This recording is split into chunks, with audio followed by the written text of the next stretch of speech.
Hi, and welcome to this week's episode of Reading the Gospels Through Hebrew Eyes. We're going to look at Mark chapter 9 today, and one of the first things we want to notice is how there is a parallel between when Moses comes down off the mount called Sinai, the Mount of Glory, and what happens when Jesus comes down off the Mount of Transfiguration. As we'll see, both of them at the foot of the mountain confront evil as well as unbelief.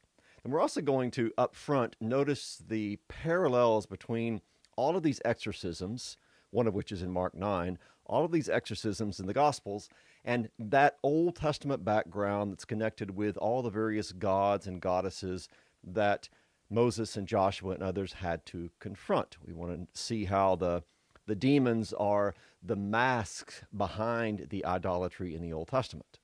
And then we're going to work our way through the particular story in Matthew chapter 9 of how Jesus heals this boy whose father has come to him who's struggling with belief and unbelief. He has that famous prayer, Lord, I believe, help thou my unbelief.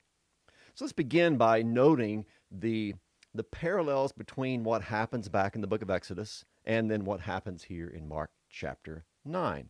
In both cases, it's pretty clear. We have these divinely designated leaders, Moses and then Jesus, coming down off their respective mountains. Moses from Mount Sinai, Jesus from the Mount of Transfiguration, which immediately precedes the events of Mark chapter 9, 14 and following.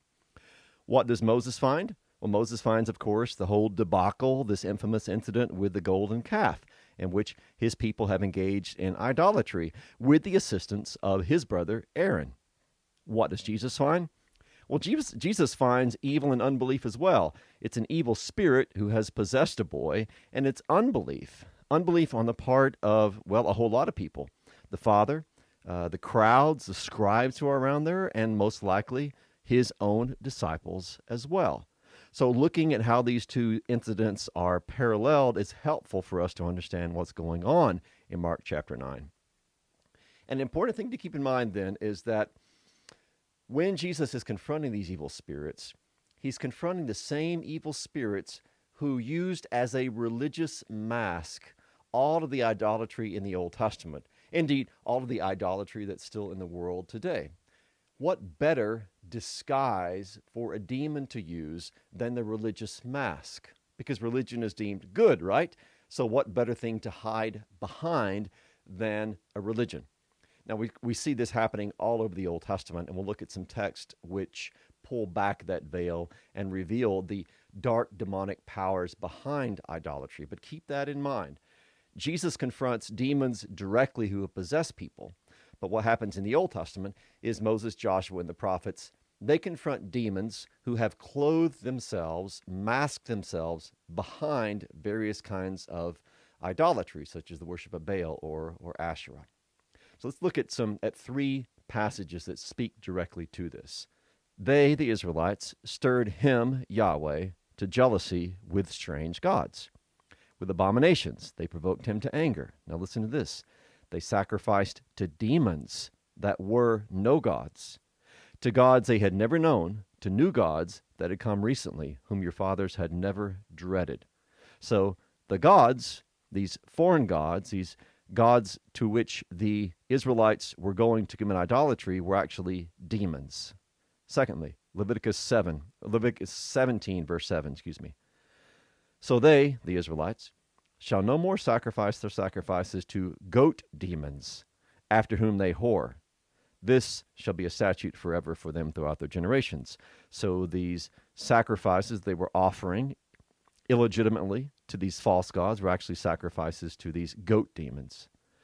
Paul echoes the same thing when he writes to the Corinthians in chapter 10 of 1 Corinthians.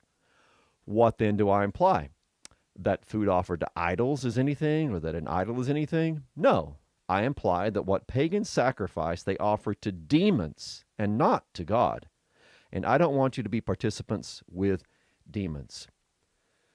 So, pretty clear. The idols are the front for these demonic powers. So in the Old Testament, it was a little bit different. Most of the leaders of Israel who were true followers of Yahweh, when they confronted idolatry, were confronting demons in that idolatry. in the case of the Gospels, Jesus is confronting demons who, most of the time, have taken possession temporarily. They've inhabited a person's body, and so he's exorcising them. So what Moses and the leaders of Israel did in the Old Testament, Jesus is perpetuating in his own ministry. And you can kind of think of the Gospels as Jesus' conquest of Egypt. You know how in the book of Exodus we're told that God was declaring war against the gods of that Yahweh was declaring war against the gods of the Egyptians? That was what the plagues were all about. So what's happening here in the Gospels is that Yahweh in the flesh, Jesus Christ, has come into Egypt, as it were, Israel, and now he is confronting the gods of the land.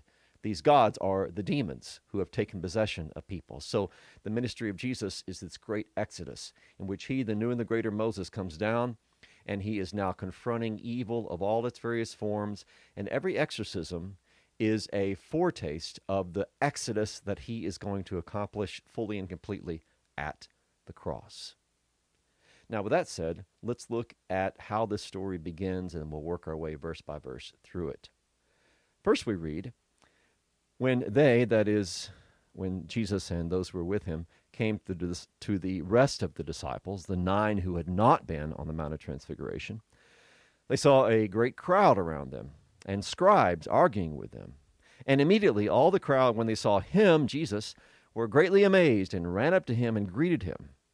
So, they've kind of been having this argument. We'll find out what the argument's about in just a minute. But the scribes, who were the representatives probably from Jerusalem, they were the grammatus, the learned in the law.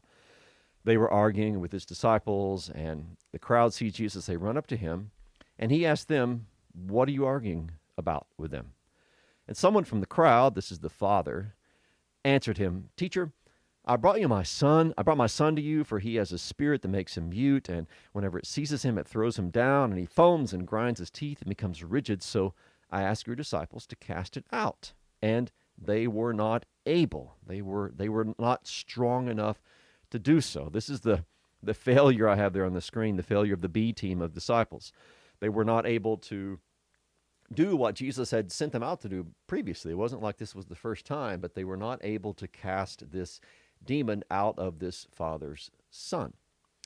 Now, one thing I want to note before we transition to the rest of the story is that even though Mark is the shortest of the 4 Gospels, one thing I've learned about Mark and working our way through it is he includes a lot of color, a lot of details that often are left out of the other accounts in Matthew or Luke or sometimes in John. So Mark may be a shorter gospel, but Mark is in many ways a better storyteller, at least a more colorful storyteller with some of these particular accounts. He gives us a lot more details than Matthew or Luke do. This is a great case in point. So if you just look at the number of words used for Mark to tell the story in comparison with Luke and Matthew, here's what you find. So in this particular account, Mark uses 272 Greek words to tell this story. Compare that to Luke. He only uses 144 Greek words, and Matthew even less, only 110 Greek words to tell the same story. So, of course, every gospel writer is different. Everyone has a little bit different approach, and there's a whole lot of stuff in Mark that Luke leaves out. It's called the great omission in the Gospel of Luke, where a lot of the material that Mark includes is not included by Luke. Because, of course, everyone has their different approach. But one of the things I just want to point out about Mark is that, he is the shortest of the 4 Gospels, but sometimes, even though brevity, as far as the whole Gospel is concerned, is notable about Mark, he actually expands on some of these details and some of these stories, so teaching us things, showing us things we wouldn't have known if we just had Matthew or Luke. Okay, well, what does Jesus do? How does he respond to this? This is one of these facepalm moments in the ministry of Jesus where he's bluntly honest about his frustration with humanity. Here's what we read. Mark 9:19. And he answered them, "Oh, faithless generation, how long am I to be with you? How long am I to bear with you? Bring him," that is, bring the boy, "to me." See, you don't have to read this in the original Greek to catch the frustration, the exasperation in the voice of Jesus as he deals with this generation. Well, who is this generation, and is there any kind of Old Testament background to this? Well, let's answer both those questions. First of all, who is this genea, this generation? Of course, you can even see our English word generate or generation is formed from this particular Greek word. Is it the scribes? Is that the generation he's talking to? The ones that were mentioned earlier, the grammatus? Is it the crowd? This crowd who's around Jesus? Is he saying he's tired of dealing with this faithless generation? Or is it the Father and or his disciples? I mean, who exactly is this generation that he's talking about? Well, I would argue that it's probably not just one or two, but probably all combined. He doesn't specify, so we can't say definitively, but I suspect it's all concerned. Certainly the scribes, because they have evinced unbelief many times, and the crowd is often unbelieving. We know that from a lot of gospel accounts. But the Father himself will say in just a minute, Lord, I believe, help thou my unbelief. And the disciples, too, are always struggling with believing the words of Jesus. So probably this generation is everybody who's there around him. Now, notice how Mark uses it in a couple of other places, this same Greek word for generation. So this is a very close parallel in the previous chapter. In Mark 8, verse 12, Jesus is dealing with the Pharisees in this case, and he sighs deeply in his spirit. Again, you can kind of sense this just exasperation and frustration with these people. He sighs deeply in his spirit, and he says, why does this generation seek a sign? Truly I say to you, no sign will be given to this generation. Mark 8:38, similar. Whoever is ashamed of me and of my words in this adulterous and sinful generation, of him will the Son of Man also be ashamed when he comes in the glory of his Father.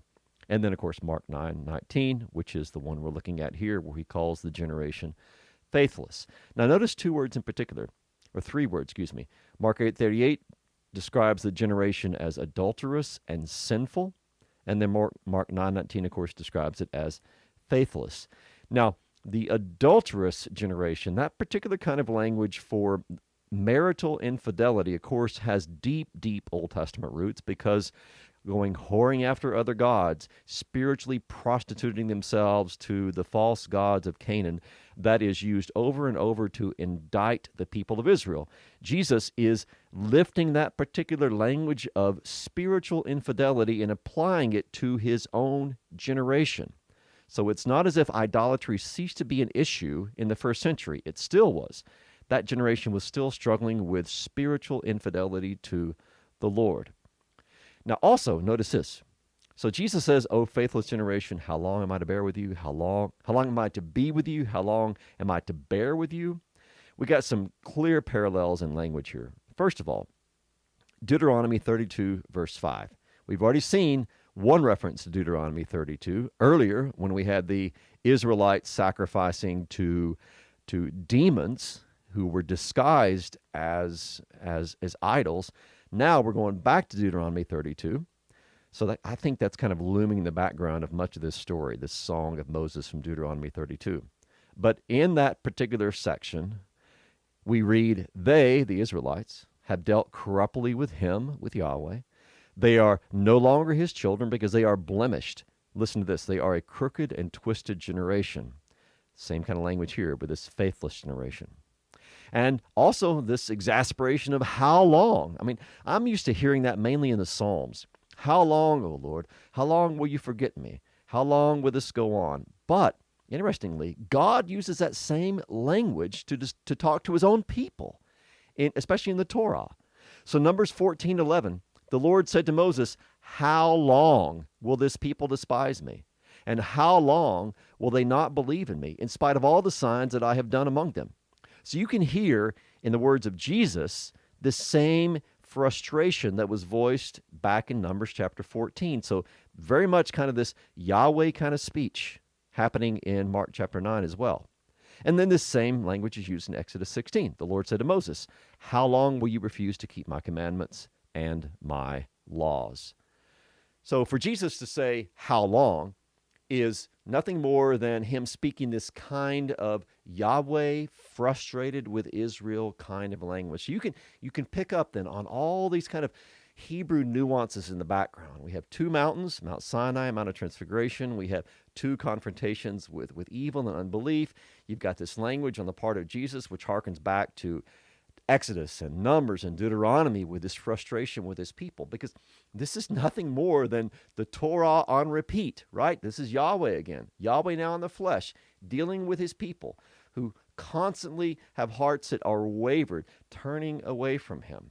So what God did with the people of Israel in the Torah is the same thing that Jesus is doing here in the first century. Now, after Jesus expresses his frustration, we'll see what happens next. This is Mark 9:20 through 24. So they brought the boy to Jesus, and when the spirit who had possessed him, saw Jesus, presumably he's using the eyes of the boy, as it were, to see, immediately it convulsed the boy. He fell on the ground, he rolled about, foaming at the mouth. And Jesus asked his father, "How long has this been happening to him?" And he said, "From childhood, and it's often cast him into fire and into water to destroy him. But if you can do anything, have compassion on us and help us." And Jesus says to him, "If you can, all things are possible for one who believes." Immediately the father of the child cried out and said, "For I believe, help my unbelief." So there's a couple of things here I want to point out. I don't want to belabor this section too much, but just a couple of details. One is that it's real interesting how not just Mark, but the other Gospels writers as well, are interested in how long a particular person has been enduring some physical ailment, some physical handicap, whatever it might be. Just look at three examples of this. We have this one here, of course, the boy from childhood. But in Mark chapter 5, there was a woman who had a discharge of blood, who was hemorrhaging for 12 years. Luke 13:11 says there was a woman who had this disabling spirit for 18 years. She was bent over and couldn't fully straighten herself. John 5:5 says there was a man who had been an invalid for 38 years. So it's kind of interesting how each of the gospel writers is, when they're telling these stories, think it's important to include these details, probably because it shows us this isn't just something that happened last week or last year. This has been an ongoing, long-standing problem, which, of course, serves to highlight and to heighten the power of Jesus to reverse something which had been a problem with these people, either for their entire life or for a number of years. Secondly, notice this. Jesus says, if you can, quoting the words back to the Father, all things are possible for him who believes. And then the Father realizes his mistake, and he says, "I believe, help my unbelief." A few years ago, I wrote this prayer that I've included here on the slide. It's kind of a reflection on this Father being a type of all of us who struggle. We're simultaneously saints and sinners. We're simultaneously in Christ, but at the same time we lug around this old sinful nature, sometimes called the old Adam, and so we're caught in this constant tug of war. And so this is the prayer that I wrote based upon this particular Father's prayer. Lord, I believe, help thou my unbelief. That is our table prayer, our bedside prayer, our office prayer, our going to the movies prayer, our 24/7 petition. Lord, I believe, but I also don't believe. I'm a cocktail of contradictions, double-hearted, fork-tongued, pulled heavenward and hellward. I fear you, but I also fear failure. I trust you, but I also trust myself. I love you, but I also love the limelight. Lord, I'm a saint and a sinner, your bride and the devil's whore. Lord, I believe, help thou my unbelief. I will say this about the Father. At least he knew that it was good to confess his problem, to confess his unbelief. So, Lord, I believe, help thou my unbelief, help my unbelief. And so he knew it was good to confess it, and of course he knew it was good who to confess that to. So he turns to the very one who is able to help him with this. So it's kind of interesting. I think this story we usually see as, of course, the healing of the Father's Son, but it's also the healing of the Father. He's healing the unbelief of the Father. He's healing the doubt of the Father just as much as Jesus is healing the Son of this particular Father. All right, what's next? Verses 25 through 29, we have the exorcism itself.